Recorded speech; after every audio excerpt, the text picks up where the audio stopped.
Alhamdulillahilladzi nahmaduhu wa nasta'inu wa nastaghfiruh wa na'udzu billahi min shururi anfusina wa sayyiati a'malina. May yahdihillahu fala mudhillalah wa may yudlil fala hadiyalah. Asyhadu an la ilaha illallah wahdahu la syarikalah syahadata man huwa khairum maqama wa ahsanu nadiyya. Wa asyhadu anna sayyidina Muhammadan abduhu wa rasuluh al-muttasifu bil makarimi kibara wa sabiyya. Allahumma shalli wa sallim ala sayyidina Muhammad kana sadiqal wa'd wa kana rasulan nabiyya wa ala alihi wa sahbihi allazina yuhsinuna islamahum wa lam yaf'alu shay'an fariyya.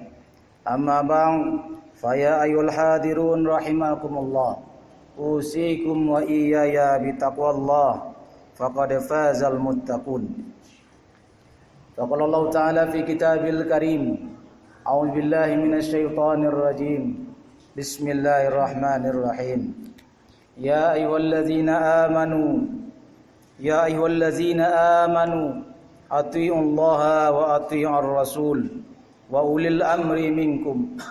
Fa in tanaza'tum fi syai'in farudduhu ila Allahi wa rasul. In kuntum tu'minuna billahi wal yawmil akhir. Zalika khairu wa ahsanu ta'wila. Wa qala Rasulullah sallallahu alaihi wasallam, sayati 'alan nasi sanawatun khudda'atu yusaddiqu fiha al-kazib wa yukazzibu fiha as-sadiq wa yu'tamanu fiha al-kha'in wa yukhawwinu fiha al-amin wa yantiku fiha ar-ruwaybidah. Qila wa ma ruwaybidah ya Rasulullah? Qala ar-rajul at-tafihu fi amril 'amah. Wa fi riwayatil ukhra al-fuwaisiku yatakallamu fi amril 'amah. Shadaqallahul azim wa shadaqa rasulul karim. Kaum muslimin dan jamaah rahimakumullah, mari kita bersama-sama mengucapkan puji dan syukur kepada Allah Subhanahu wa taala, karena pada siang yang berbahagia ini kita masih diberikan kesempatan oleh Allah Subhanahu wa taala untuk melaksanakan suatu kewajiban yang ditimpakan oleh Allah kepada kita kaum muslimin laki-laki, yakni salat Jumat berjamaah. Walaupun kita masih memperhatikan pandemi wabah corona masih menggila di seluruh wilayah di dunia pada saat ini. Salawat dan salam semoga tercurah kepada arwah junjungan kita Nabi besar Muhammad sallallahu alaihi wasallam, yang telah meninggalkan untuk kita dinul Islam, yang telah meninggalkan untuk kita pegangan hidup, di mana apabila kita berpegang teguh dengan apa yang beliau tinggalkan, maka kita akan selamat dunia wal akhirah. Pegangan itu adalah Al-Quran dan Sunnah. Pada kesempatan yang pendek ini, khatib tidak lupa berwasiat kepada kita bersama, bil khusus kepada diri khatib sendiri. Mari kita bersama-sama meningkatkan keimanan dan ketakwaan kita kepada Allah Subhanahu wa taala. Iman dan takwa yang sesungguhnya, di mana kita berusaha melaksanakan segala apa yang diperintahkan oleh Allah Subhanahu wa taala dan menjauhi segala apa yang dilarang oleh Allah Subhanahu wa taala. Kaum muslimin sidang jemaah rahimakumullah, minggu ini kita dihebohkan oleh satu peristiwa besar yang sampai hari ini mungkin sudah menelan korban begitu banyak. Peristiwa yang dibuat oleh pemimpin kita, peristiwa yang dibuat oleh wakil-wakil kita, di mana mereka berusaha membuat sesuatu yang tidak sesuai dengan orang yang mereka wakili. Apa kezaliman besar yang dilakukan umat manusia hari ini ketika mereka mencoba membuat peraturan, membuat perundang-undangan yang mereka fikirkan sendiri, yang mereka buat sendiri, sesuai seenak perutnya sendiri.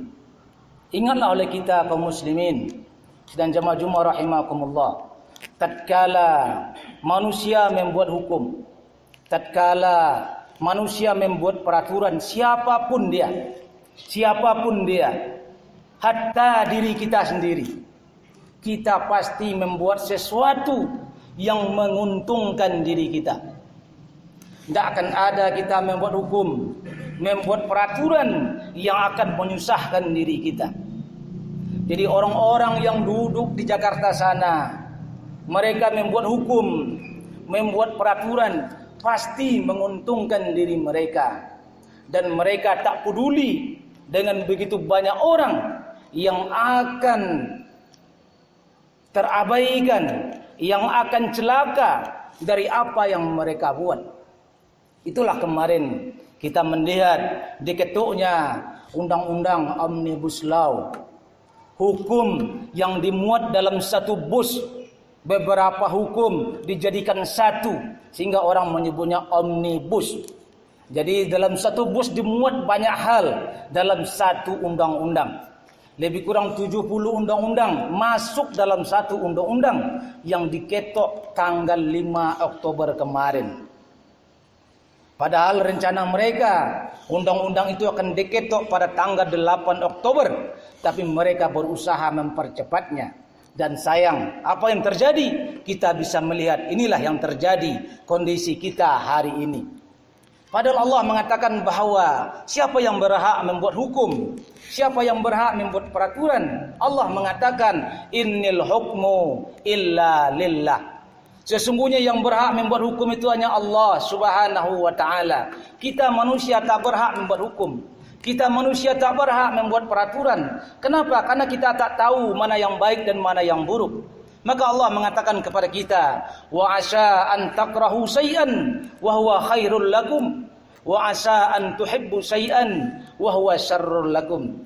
Bisa jadi kalian membenci sesuatu, kata Allah, padahal itu baik bagi kalian. Bisa jadi kalian mencintai sesuatu, padahal itu buruk bagi kalian. Allah sudah ingatkan kepada kita. Maka Allah mengunci di ujung ayatnya, wallahu ya'lamu wa antum la ta'lamun.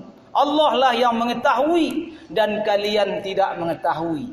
Jadi kaum muslimin sedang jamaah Jumat rahimakumullah, kita sebagai manusia tak pernah tahu hakikat apa dalam kehidupan ini, kecuali yang tahu itu hanya Allah Subhanahu wa taala. Oleh karena itu, di dalam membuat hukum peraturan di dalam kehidupan, Allah sudah turunkan rambu-rambunya, Allah sudah turunkan peraturannya. Maka kewajiban kita adalah mentaati Allah dan Rasulnya. Maka Allah mengatakan kepada kita, ya ayyuhallazina amanu, wahai orang-orang yang beriman, atiullaha wa atiur rasula. Wahai orang yang beriman, taatilah oleh kalian Allah dan taatilah oleh kalian Rasul, wa ulil amri minkum, dan pemimpin-pemimpin di antara kalian. Pemimpin yang mana? Yang atiullaha wa atiur rasul. Pemimpin yang taat kepada Allah dan pemimpin yang taat kepada Rasul. Pemimpin yang mana? Pemimpin yang buat peraturan hanya sesuai dengan perintah Allah dan Rasulnya. Bukan pemimpin yang membuat peraturan yang bertentangan dengan perintah Allah dan Rasulnya. Oleh karena itu kita kaum muslimin dan jamaah Jumat rahimakumullah, ini membuat risau kita hari ini. Apa yang akan terjadi dengan diluncurkannya undang-undang ini? Begitu banyak hal yang akan terjadi. Mungkin kita di kampung tidak akan merasakan begitu banyak, tapi banyak hal nanti akan terjadi di tengah-tengah kita. Sesuai dengan undang-undang itu akan banyak memakan korban. Contoh sederhana nanti ketika negara butuh tanah dalam bentuk kebutuhan strategis, siapapun harus mau menyerahkannya. Tidak boleh satu pun tidak menyerahkannya dan dibayar dengan harga sesuai dengan kehendak mereka. Itu akan terjadi kaum muslimin sedang jamaah Jumat rahimakumullah.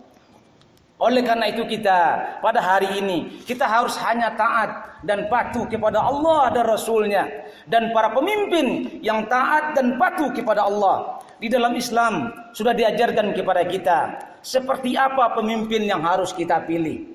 Minimal ada 7 syarat pemimpin di dalam Islam. Minimal. Kalau tak ada salah satu dari yang 7 ini, tak boleh mereka dipilih. Di dalam Islam disebut dengan syurutul in'iqad. Syarat wajib, syarat yang wajib ada bagi seorang penguasa. Mana penguasa di dalam kondisi negeri kita ini? Di dalam kondisi negeri kita ini, penguasa itu ada eksekutif, ada legislatif, ada yudikatif. Itu terkategori penguasa di dalam Islam. Kalau di dalam Islam dipegang oleh satu orang, namanya khalifah. Di bawahnya ada namanya muawin tafwid, pembantu khalifah di bidang pemerintahan. Di bawahnya ada amirul jihad. Di bawahnya ada para amir, para gubernur wilayah. Di bawahnya ada para amil, para bupati. Jadi mulai dari khalifah, mulai dari presiden, gubernur dan bupati, semuanya adalah penguasa. Dan penguasa di dalam Islam wajib memenuhi syarat-syarat yang disebut syurutul in'iqad, syarat wajib. Apa syaratnya? Yang pertama, dia harus muslim. Tak boleh kita mengangkat pemimpin yang bukan muslim. Itu diwajibkan bagi kita. Karena Allah melarang betul mengangkat pemimpin yang bukan muslim. Apa kata Allah Subhanahu wa taala? Walai yaj'alallahu lil kafirina 'alal mu'minina sabila. Dan Allah sekali-kali tidak akan memberi jalan kepada orang kafir untuk menguasai orang-orang yang beriman. Artinya apa kaum muslimin sidang jamaah Jumat rahimakumullah? Kita tak boleh memberi jalan, tak boleh memberi ruang kepada orang-orang kafir untuk memimpin kita. Maka syarat pertama seorang penguasa itu wajib muslim. Muslim maknanya di sini betul-betul muslim, orang yang taat dan patuh kepada Allah Subhanahu wa taala, bukan sekedar KTP-nya muslim. Yang kedua syaratnya di dalam Islam penguasa itu wajib hukumnya laki-laki. Tak boleh pemimpin menjadi penguasa itu perempuan. Karena Nabi mengatakan kepada kita ketika wafat Raja Persia Kisra digantikan oleh anaknya binti Kisra. Maka sampai kabar itu kepada Rasulullah sallallahu alaihi wasallam, maka Rasulullah berkomentar. Apa kata Rasulullah sallallahu alaihi wasallam? Lai yufliha qaumun walau amrahum imra'atan. Sekali-kali tak akan beruntung suatu kaum kalau pemimpinnya diserahkan kepada wanita. Jadi dalam urusan kekuasaan tak boleh wanita yang menjadi pemimpin di dalam Islam. Apakah dia presiden, apakah dia gubernur, apakah dia bupati, ataukah dia kepala desa yang kita pilih sekarang menjadi penguasa pada hari ini. Kemudian yang ketiga syaratnya harus balik. Tak boleh anak-anak menjadi penguasa. Itu kita sudah pahamlah. Rufi'al qalam an salasin. Diangkat pena atas 3 golongan. Siapa mereka? Orang tertidur sampai dia bangun. Anak-anak sampai dia balik. Orang sakit jiwa sampai dia sembuh kembali. Maka dia harus balik dan harus berakal. Dan yang kelima, ini yang paling penting. Dia harus adil. Adil. Kaum muslimin sidang jamaah Jumat rahimakumullah. Seorang pemimpin itu harus orang yang adil. Apa makna adil di dalam Islam? Adil itu ketika dia menerapkan hukum Allah Subhanahu wa taala, menempatkan sesuatu pada tempatnya, itu disebut dengan adil. Kita lihat hari ini, ketika mereka telah membuat hukum peraturan, apa yang dikeluarkan komentar oleh Ketua DPR Republik Indonesia kemarin, ini kita serahkan kepada pemerintah. Kami sudah ketok palu, tugas kami sudah selesai. Sekarang urusan pemerintah, jangan datang lagi kepada kami. Kemudian umat rakyat berbondong-bondong datang kepada penguasanya, bahkan penguasa tertinggi. Tapi penguasanya tertingginya kemana?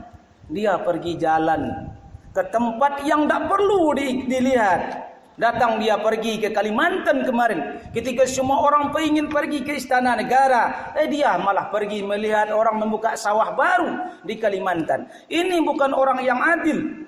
Tak tahu mana yang penting dan tidak penting. Tak tahu mana yang dahulu dan yang tidak dahulu. Tak tahu yang namanya aulawiyat. Mana yang paling penting di antara yang penting. Melihat orang membuka sawah, nanti besok lusa juga boleh kita lihat. Tapi ketika orang datang berbondong-bondong menemui kita, wajib hukumnya kita menemui mereka. Karena kita adalah pemimpin mereka. Maka kalau pemimpin ini tidak adil, maka tak layak disebut sebagai seorang pemimpin. Kaum muslimin sedang jamaah Jumat rahimakumullah. Kemudian yang keenam, dia wajib merdeka. Harun merdeka. Merdeka maknanya apa? Bukan sekedar budak. Budak dalam makna dia di bawah tongkorongan orang lain. Budak seperti masa lalu. Tapi merdeka artinya dia tak bisa disetir oleh orang lain. Setiap keputusan yang dia buat betul adalah keputusan dia. Bukan hanya sebagai jongos. Bukan hanya sebagai kaki tangan. Kalau hari ini kita lihat, kenapa mereka tergesa-gesa mengesahkan undang-undang ini? Karena jangan-jangan mereka adalah para jongos, para budak yang tak layak menjadi pemimpin kita, kaum muslimin. Kemudian yang ketujuh, yang sangat penting adalah qadirun. Dia harus memiliki kekuatan. Dia harus memiliki kemampuan. Oleh karena itu siapapun kita, siapapun anda hari ini yang ingin menjadi pemimpin di tengah-tengah umat, hendaklah anda semua adalah orang-orang yang memiliki kekuatan. Ukurlah bayang-bayang, ukurlah diri kita masing-masing. Kalau kita tidak mampu, rasa tidak mampu, janganlah maju menjadi pemimpin. Karena menjadi pemimpin tidak dibolehkan bagi orang yang lemah. Kita ingat bagaimana Abi Dzar Al-Ghifari datang kepada Rasulullah. Ya Rasulullah, kau kawan-kawan danlah banyak menjadi penguasa kau ya Rasulullah. Agilah dan jabatan ya Rasulullah. Maka Rasulullah mengatakan, mengingatkan, wahai Abi Dzar, kekuasaan itu adalah untuk orang-orang yang kuat, bukan untuk orang-orang yang lemah. Kenapa? Karena kekuasaan itu nanti akan menjadi kehinaan bagi orang-orang nanti di hari akhirat ketika mereka tak mampu memikulnya. Oleh karena itu kita kaum muslimin sidang jamaah Jumat rahimakumullah, marilah kita bersama-sama mencari pemimpin-pemimpin yang betul-betul mereka orang-orang yang ingin menegakkan Islam. Betul-betul mereka orang-orang yang ingin memperjuangkan Islam. Maka yang harus kita lakukan, kita harus berjuang bersama. Kembalilah kepada Islam. Sebab persoalan utama negeri ini, kenapa terpilih orang-orang yang tak benar ini, adalah persoalan yang paling penting di belakangnya adalah sistem yang sedang kita ambil hari ini. Sistem apa yang kita ambil hari ini? Kita sebut dengan sistem demokrasi. Sistem demokrasi tak ada dalam Islam. Kaum muslimin sidang jamaah Jumat rahimakumullah. Kalau ada sistem demokrasi ini, niscaya Rasulullah mengajarkan itu kepada kita. Tapi Rasulullah tidak mengajarkan itu kepada kita. Rasulullah mengajarkan kepada Islam bagaimana Islam mengatur kehidupan. Di dalam Islam yang mengatur kehidupan namanya sistem khilafah. Khilafah yang mengatur kehidupan ini. Maka Rasul mengatakan setelah nanti dia meninggal, ya apa kata Rasulullah SAW? Kanat banu Israila tasusuhumul anbiya. Iza halaka nabi khalafahun nabi. Dahulu Bani Israel itu dipimpin oleh para nabi. Ketika wafat seorang nabi, diganti oleh nabi yang lain. Tapi Rasul mengatakan, walakin la nabiyya ba'di. Akan tapi tidak ada lagi nabi sesudahku. Rasul mengatakan wasatakunu khulafaun, akan ada para khalifah fataksur, dan jumlahnya sangat banyak kata Rasulullah sallallahu alaihi wasallam. Dan memang kita selama lebih dari 1300 tahun lamanya kaum muslimin membentang dari timur sampai ke barat dipimpin oleh seorang khalifah. 1300 tahun lamanya. 2/3 belahan dunia pernah dikuasai oleh kaum muslimin. Tak ada pembantaian, tak ada pengerusakan, yang ada adalah penyelamatan. Makanya kalau kita lihat negeri kita yang tercinta, Nusantara yang tercinta, kalau kita baca jejak-jejak penjajah di negeri yang kita cinta ini, tak tersebut namanya khilafah. Akan tetapi khilafahlah yang memajukan Nusantara. Oleh karena itu kita kaum muslimin, kembalilah kepada Islam. Pelajarilah Islam kembali. Karena Islamlah yang akan menyelamatkan kita, baik di dunia dan di akhirat. Kalau di dunia ini, mereka-mereka yang berjuang untuk demokrasi, semuanya hanya berjuang untuk diri mereka sendiri. Dia tak akan pernah memikirkan kita bersama. Mereka hanya sibuk memikirkan diri mereka sendiri. Tapi kalau Allah SWT mengajarkan kepada kita, membuat hukum kepada kita, adalah untuk keselamatan kita, baik di dunia dan di akhirat. Faktabiru ya ulil absar la'allakum turhamun.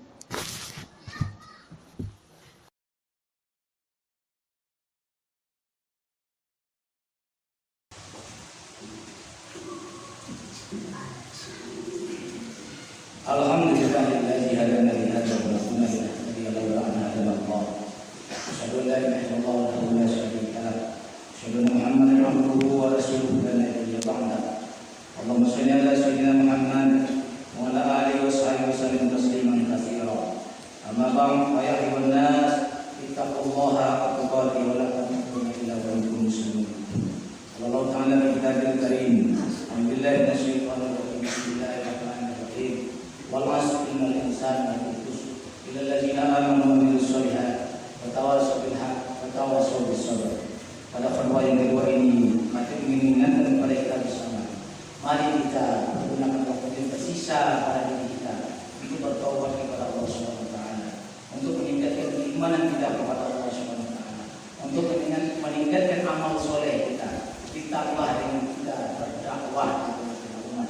Tawassaw bil haqqi wa tawassaw bis sabr. Innallaha malaikatahu yusholluna 'alan nabi. Ya ayyuhallazina amanu shallu 'alaihi wa sallimu taslima. Allahumma shalli 'ala Muhammad wa 'ala ali Muhammad. Wa shalli 'ala Ibrahim wa 'ala ali Ibrahim. Wa